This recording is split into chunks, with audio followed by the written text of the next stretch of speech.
Oke, Tribuners semuanya, masih dalam acara Bincang Tribun Bali dengan topik pencairan dana hibah pariwisata. Nah, tadi sempat disinggung, Pak. Iya. Dan sempat saya tanyakan soal dana hibah pariwisata. Itu seperti apa sih? Karena 3,3 triliun secara nasional dan Bali mendapatkan 1,1 triliun. 182 lebih ya. Ya. Artinya 36,4% ya. Dari yang 3,3 tersebut. Okay. Ya. Nah, itu seperti apa, Pak?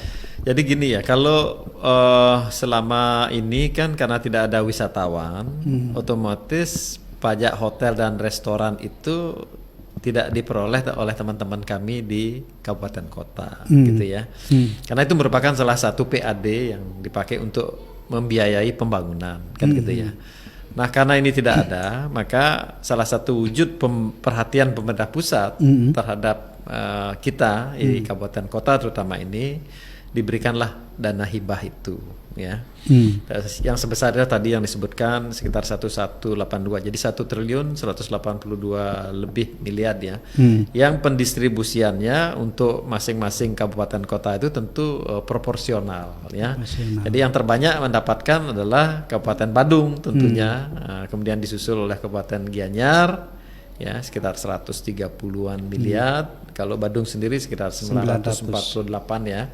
Lalu yang ketiga disusul oleh Denpasar, kemudian diikuti oleh ya Karangasem. Yang terkecil memang Bangli. Ya. Bangli yang terkecil, kemudian Jembrana yang terkecil yang kedua ya gitu. Ya. Nah, lalu di dalam persudur untuk hibah ini diperuntukkan 70% itu untuk industri. Ya, jadi untuk industri, dan hanya 30% dari proporsi dana tadi itu bisa untuk membiayai Pemda ya. Dan di Pemda pun itu tidak open menu, jadi peruntukannya juga diatur di dalam petunjuk teknis gitu ya. Jadi yang 30% didistribusikan kepada pemerintah itu diperuntukkan untuk mendukung program CHSE. Mulai dari pengadaan sarana prasarananya, melakukan pelatihan-pelatihan tentang keterampilan, peningkatan kapasitas SDM lah di dalam menerapkan CHSE itu atau protokol kesehatan tersebut ya. Dan masuk juga di dalamnya melakukan sosialisasi kan gitu ya. Itu untuk peruntukan yang 30% dari dana pemerintah itu ya.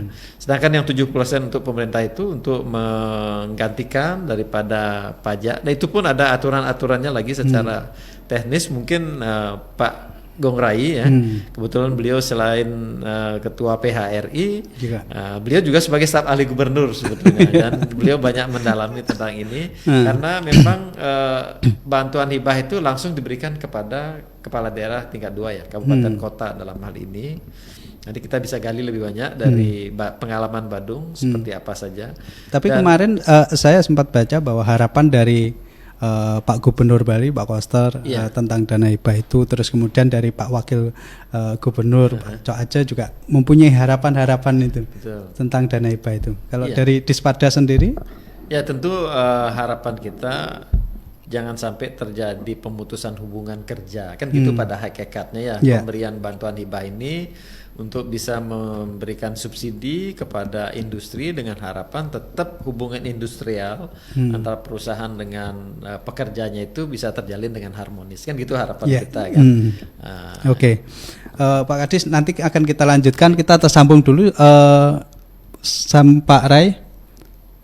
Sebagai pelaku wisata, apa sambutannya mendapatkan dana hibah pariwisata ini, Pak?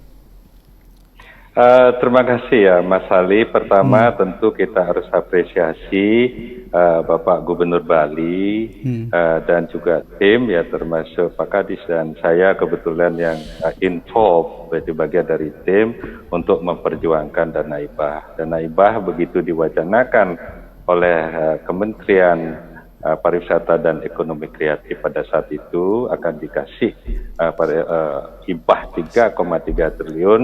Kita langsung sambut dengan baik ya, walaupun tentu tidak akan bisa memuaskan semua pihak, karena kalau kita bandingkan dengan devisa kita ke pusat hampir 10 triliun tiap bulannya, tentu ini hanya sebagian kecil ya untuk diberikan ya, tapi kita tetap apresiasi daripada ide daripada Kementerian Pariwisata dengan 3,3 triliun tadi sudah jelaskan 1,1 triliun 182 miliar ini Bali paling besar dapatkan. Jadi dari 101 kabupaten dan kota yang ada di seluruh Indonesia. Kita bersyukuri itu.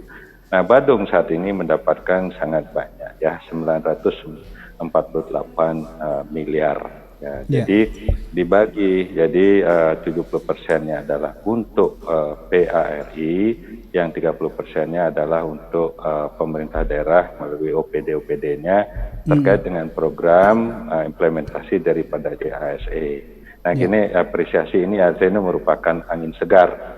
Maka dari itulah saya mengimbau kepada teman-teman anggota PRI Badung khususnya semua hotel yang beralokasi di Badung untuk membaca baik-baik, mencermati dan juga mempersiapkan persyaratan-persyaratan daripada dana hibah itu, sehingga karena itu sudah ada juknisnya yang sangat jelas ya. Pertama nama perusahaannya atau hotelnya, yang kedua alamatnya, yang ketiga adalah nomor rekeningnya, dan yang keempat itu adalah NPWP, dan kelima TDUP yang masih berlaku, yang keenam lunas pajak, yang ketujuh itu ada hotelnya harus beroperasi sampai Agustus yang ini. Nah, itu yang harus dilakukan secara baik.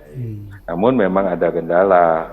Kemarin kalau begitu dari 3.085 usaha hotel dan restoran yang ada di Badung yang memenuhi persyaratan, kalau strict sekali hanya berapa persennya aja. Jadi hanya sekitar kurang dari 500 sekian usaha yang memenuhi persyaratan kalau kita strict dengan aturan itu. Jadi penyerapannya pun hanya kecil 34%. Maka dari itu saya telepon Pak Menteri agar kebijakan ini bisa rubah. Karena gugurnya di mana yang paling banyak. Contoh ya, di TDUP. TDUP itu karena ada simpang siur dulu tidak perlu diperpanjang, kan hanya sekali. Maka dari itu banyak pengusaha, termasuk hotel saya sendiri tidak memperpanjang TDUP. Kalau saja persyaratannya punya TDUP, itu aja cukup, bisa semuanya hampir penyerapannya akan lebih maksimal. Tapi kalau strict dengan TDUP yang masih berlaku, ya ini saya juga sudah berusaha juga. Strategi saya mengusul surat saya ke dinas perizinan. Jadi saya langsung menyurati tolong dibantu membuat TDUP massal untuk antisipasi agar jangan sampai teman-teman gara-gara TDUP-nya tidak berlaku gugur. Itu yang saya prihatin. Dan hal ini saya sudah komunikasikan kepada Pak Menteri, dan beliau juga merespon sangat baik. Ini persoalannya hampir sama dengan di Banten. Itu banyak juga terjadi yang begitu persoalannya TDUP ini. Yang penting kan dia pertama sebetulnya kalau saya lihat goalnya itu kan dia yang penting bayar pajak kan gitu ya. Nomor rekening udah jelas, pajak lunas kan tuh. Itu yang sangat penting. Karena artinya ada persyaratan khusus ya? Iya. Iya. Persyaratan khusus. Begini, karena semua usulan ini tentu akan diverifikasi oleh Kementerian Pariwisata, baru ke Menteri Keuangan untuk pembayarannya. Maka dari itulah harus ini yang membuat juknisnya ini adalah Kemenrekrab. Nah, ini yang terlalu banyak menurut saya persyaratan itu, sehingga kalau itu strict dilakukan tentu akan gugur. Jadi dan kasihan juga kalau tidak kalau kita melanggar juga ada pengawasan dari KPK, ya juga kita tidak berani melakukan itu. Makanya juknisnya inilah yang perlu ada revisi menurut saya, atau kebijakan yang harus dilakukan. Misalnya banyak yang gugur itu seperti katakan awal adalah mengenai TDUP. Jadi yang penting perusahaan itu punya TDUP, bisa mendapatkan bayar pajak lunas kan, itu yang tujuannya kan untuk memberikan bantuan kepada PRI, pengusaha hotel dan restoran, karena selama hampir 7 bulan dan menginjak akan ke 8 bulan ini betul-betul semua perusahaan hotel dan restoran itu orang-orangnya juga termasuk OTG. Apa itu orang tanpa gaji kan gitu ya. Jadi karena zero income ya, kita termasuk saya tanpa gaji 7 bulan. Jadi itu yang saya, dan begitu juga karyawan kita, itu yang harusnya kan ini harus dibantu. Kalau tidak dibantu secepatnya, ini kan hasil perjuangan kita yang hampir setiap saat saya selalu bilang, tolong kasih stimulus pengusaha, baik merupakan soft loan, bailout, dan termasuk hibah seperti ini. Ini sangat penting karena untuk bisa mulai kita bangkit. Katakanlah kalau kita mulai nanti 2021, kan ini cukup berat.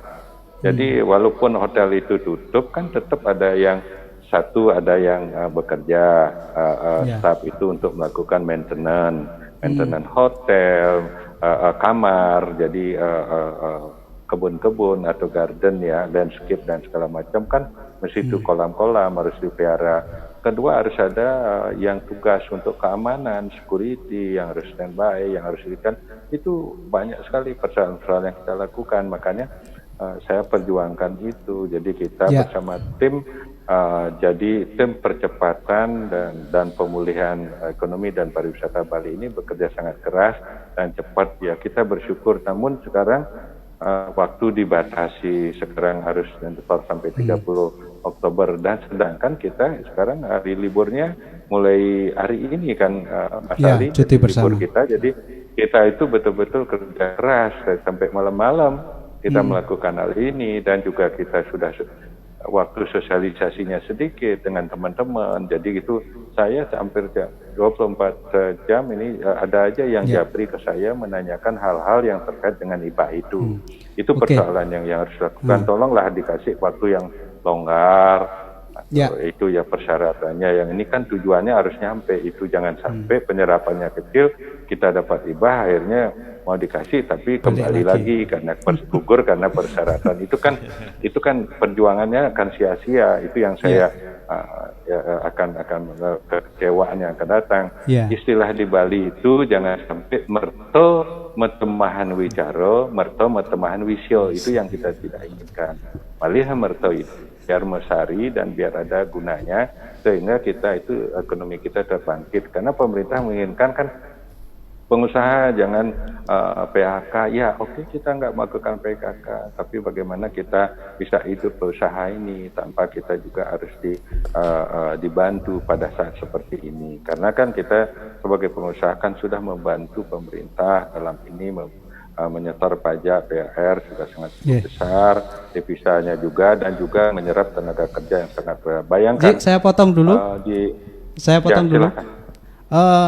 Baik. Dari misalkan ini ada beberapa contoh ini di Badung ada sekian ribu, terus kemudian yang dapat cuman sekian ribu. Ada sebenarnya yang untuk diverifikasi itu. Nah kemudian juga di Tabanan juga.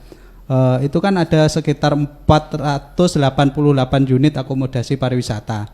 Tapi kemudian yang dapat itu 178 unit saja. Kemudian di Kelungkung juga ada 490 unit akomodasi pariwisata, tapi yang dapat cuma 127. Salah satunya adalah mereka belum berizin dan lain sebagainya. Jadi mungkin penekanan untuk persyaratannya itu seperti apa? Yang paling pokok itu? Ya pertama memang usaha itu akan harus legal ya, jangan sampai ada yang saya maksudkan yang banyak ya. Kalau yang di Badung mereka sudah punya izin, namun persoalannya TDUP-nya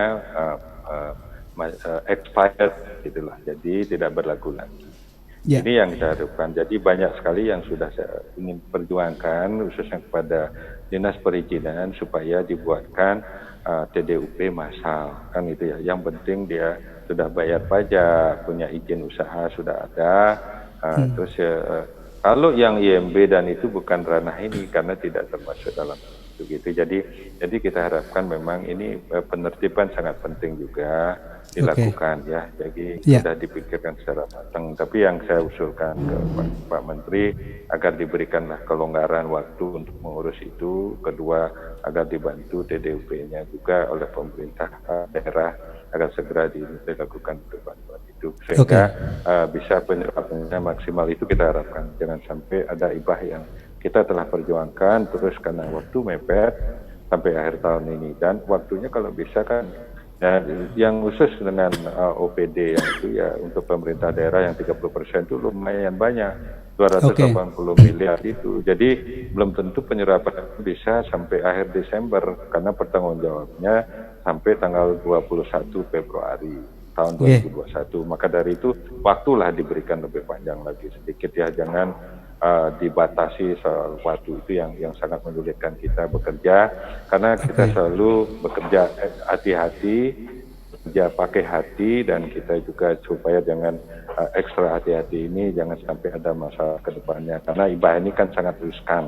Aturannya itu yang sangat penting, jangan sampai menyimpang aturan. Itu gampang, kalau nggak mau melanggar hukum ya jangan menjadi kena hukum ya jangan dilanggarkan gitu ya. Jadi kalau ini ya nih, jadi aturannya saya harapkan untuk bisa direvisi sedikit sehingga penyerapan nasabah itu aja sangat harapan kita, karena IBAH yang diberikan ini sangat diharapkan oleh khususnya pihak hotel dan restoran. Bayangkan aja 300.000 naker yang bekerja di hotel dan restoran ini.